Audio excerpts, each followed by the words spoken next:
And then our next thing that we often think is nice is not saying anything because we want to keep the peace. So suppressing, again, your true feelings and not actually saying how something impacted you, how something hurt you, how something threw you off. Being able to be honest, being able to be authentic.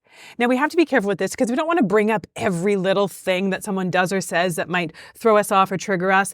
Oftentimes, we need to be looking a little more deeply in ourselves and asking, okay, why did this bother me so much? Why did this get to me? Why did this hurt me? Was it meant to do that? Or is this something I need to just sort of sort through on my own, look at my own triggers, look at my own insecurities, work through my own stuff, because it wasn't actually something that the person meant to do to hurt or harm me. This was stuff that was coming up in me.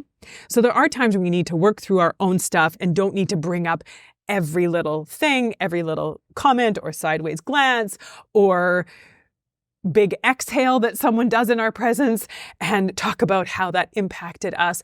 You can if you want. I'm not saying that you can't, but it's going to be exhausting for the other person if it's constantly you bringing things up.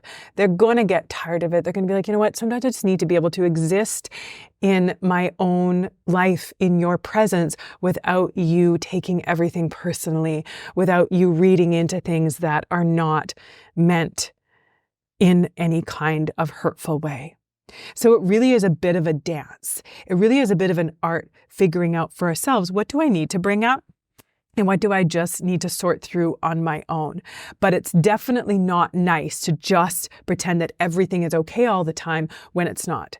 To always be pushing aside and pushing down when something hurts us or affects us. For the sake of the health of our relationships, we need to be able to have these honest conversations. We need to be able to bring things up. We need to be able to talk about stuff. And also remembering our clean, clear, and classy communication when we're doing it. So they're not being aggressive or accusatory or critical of them or passive aggressive. We are keeping our communication clean, clear, and classy.